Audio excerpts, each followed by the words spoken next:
Yeah, the Moro arc was good, but this? From what we've seen in just 2 chapters? Ooh, this is pretty spicy. Hey folks, MasakoX here. First off, let me say this. If you haven't been paying attention to the Dragon Ball Super manga, you really should get around to it. It's quite easy to do so. Look on the Shonen Jump app, Viz Media's portal. Yeah, couple of bucks a month, there you go. Not sponsored, by the way. The Moro arc was a good addition to the overall lore from what we saw post-Tournament of Power. That is definitely true.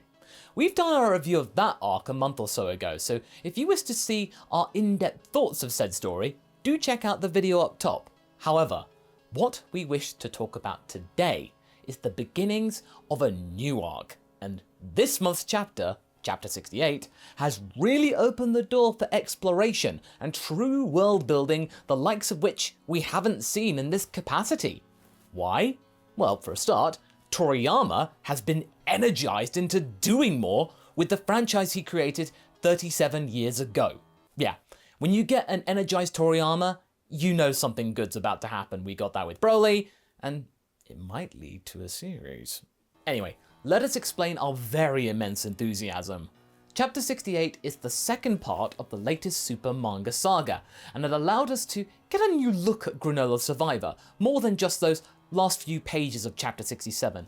The titular character of this new arc, obviously, we've got to learn more about him, otherwise, weird option for an arc name. We also get a look at a mysterious Uzaru, yet with a very familiar looking scar. And honestly, aside from the fact that we are riding the Goku and Vegeta train, again, RIP all the side characters, there is something interesting about the nightmare/memory that we see. Some little details that to us foreshadow certain plot elements that could await us in the future. This wasn't just some random flashback to provide Bardock fan service or anything like that. There were a couple of important factoids for us to digest for the future. Of course, there is always the notion that we are probably likely to be completely wrong with our findings, but at the same time, we've managed to get some stuff right about Granola, so that's got to count for something. I can be wrong, Have can be wrong. It's okay, we learn. Anyways, let's take a look at the nightmare/memory itself.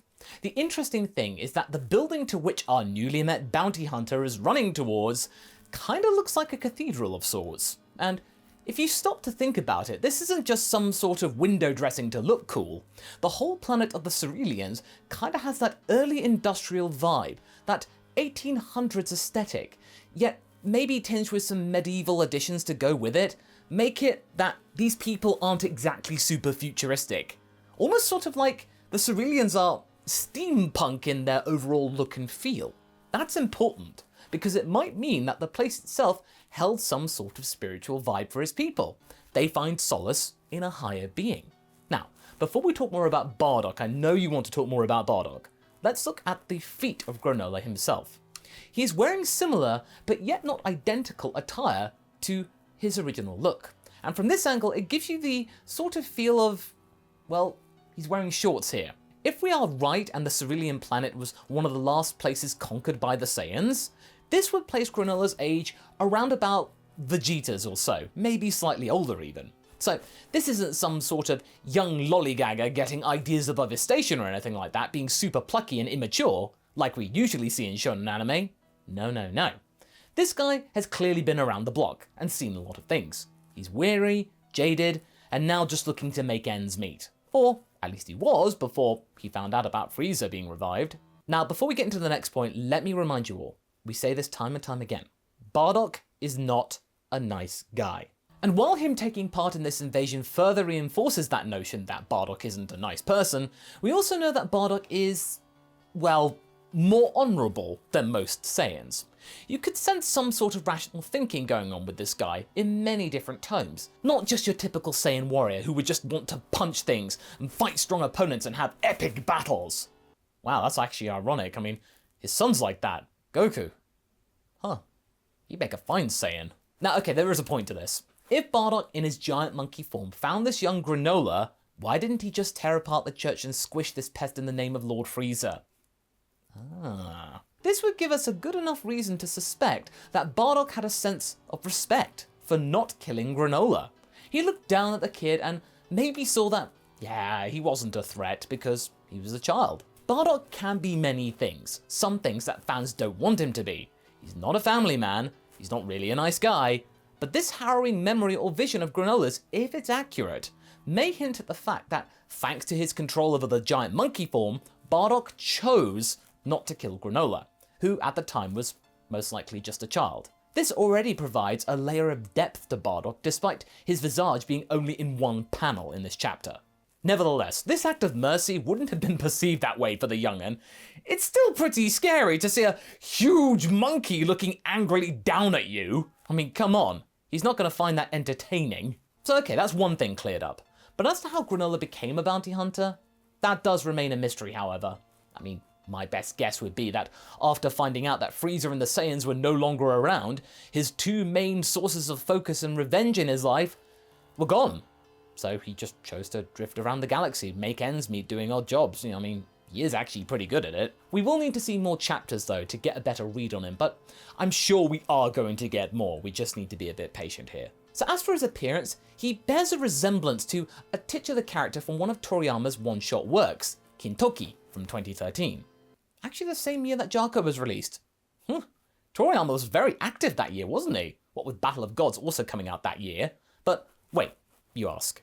Who or what is a Kintoki? Kintoki is a skilled marksman from the Kinmei clan, believed to be the last member of his race due to their naturally short lifespan. His goal was to find a wife or other members of his clan, or else risk running out of time biologically speaking.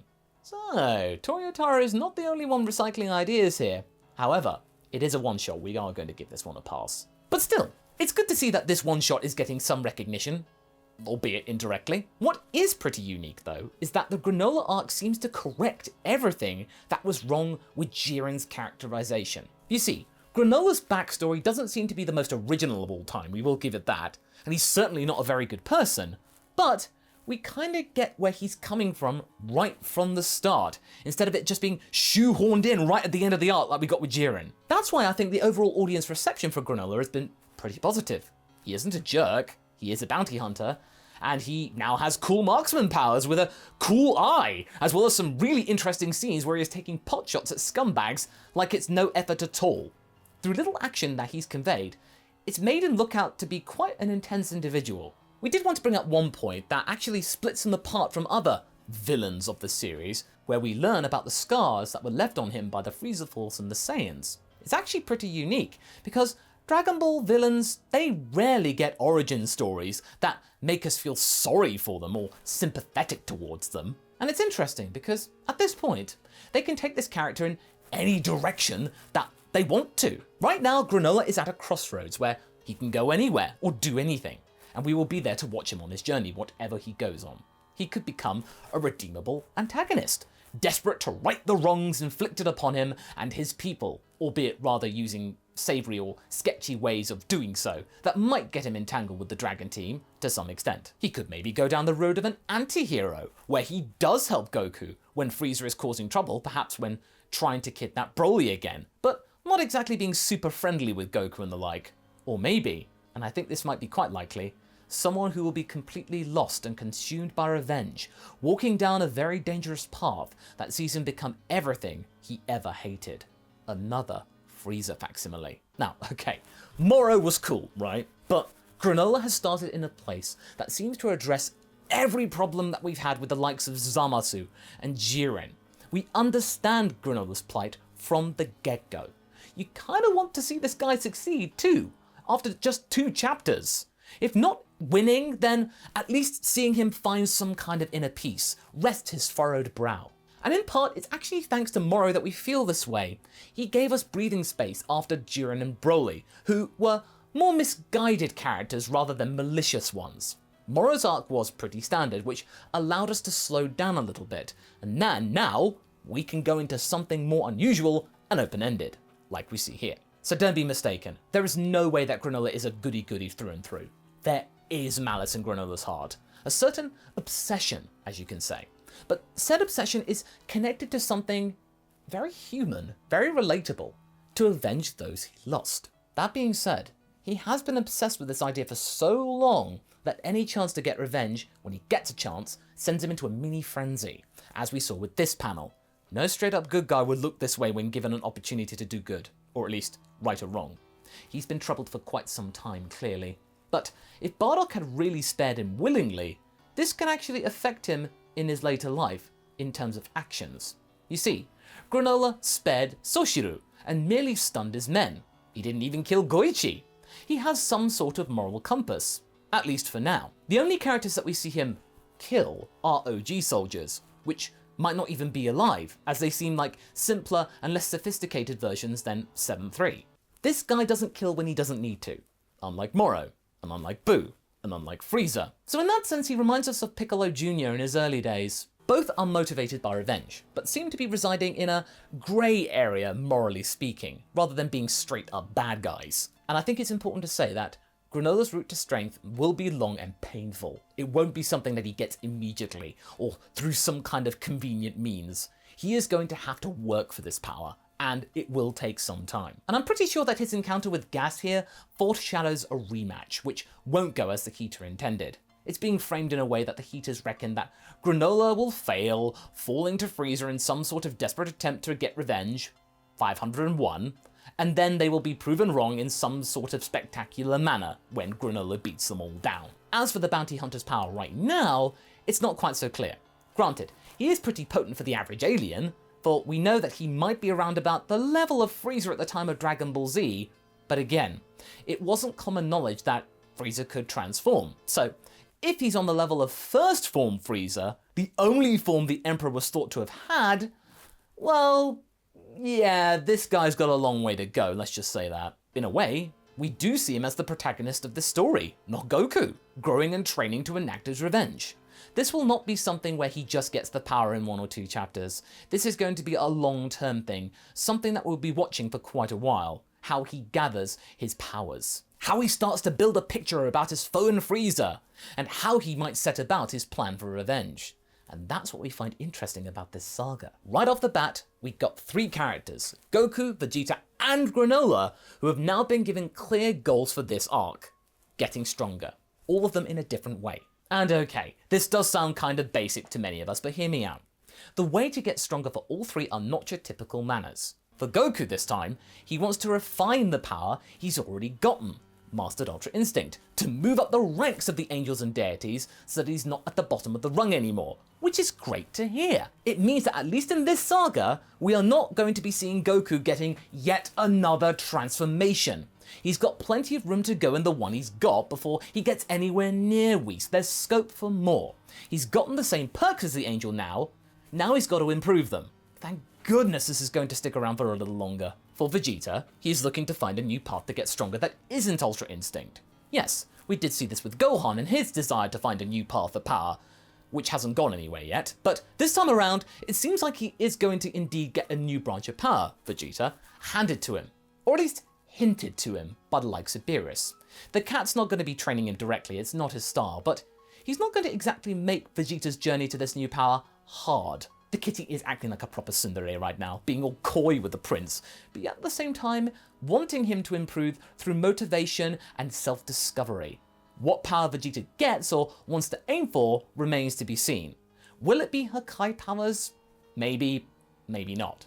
There are, like Beerus said, many different branches of techniques, which leaves it all wide open. As for Granola, we've already covered that, but I think it will still be very interesting to see where he embarks on his journey that will inevitably see him bump into the Saiyans sooner or later. We are sure that it's going to be one of those wacky Saiyans have to defend their former enemy kinds of story. Granola is very unaware of what has happened in the past 4 decades. It's going to have to be explained to him, and whether he actually is convinced or not, I don't think so. It may end up all being a simple misunderstanding, it might not be, we don't know. But it will be intriguing to see how this hunter will get up to the levels of Freeza and the Saiyans, or even try and get close, in quite a short space of time, without God Key. It may also allow Goku to learn more about his father, and to flesh out what kind of person Bardock was within the main timeline. As far as Dragon Ball Super goes, this seems like a pretty impressive opening, and we are sure it's going to be a roller coaster of an arc, much like the Moro one. And upon rereading the Moro arc, that was actually really nice, you know? So if Granola's arc is going to be at least as good, I think the series is in a pretty decent spot. Or if that doesn't work, you can always give Granola a baby kite to protect. The Grandalorian, anyone? Also, I do get it. Opening arc hype is common within Super, but this time around, this feels more planned, like there is more structure to it.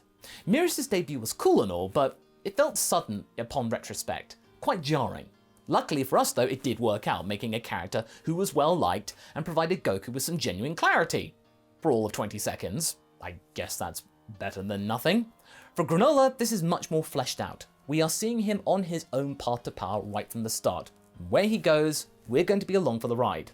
Awesome. So what do you folks think? Do you reckon this has been the best opening gambit for Dragon Ball Super thus far? Which avenue do you think Granola will go? Leave a comment below and let's get this discussion going. And I shall see you in the next video. Catch you later!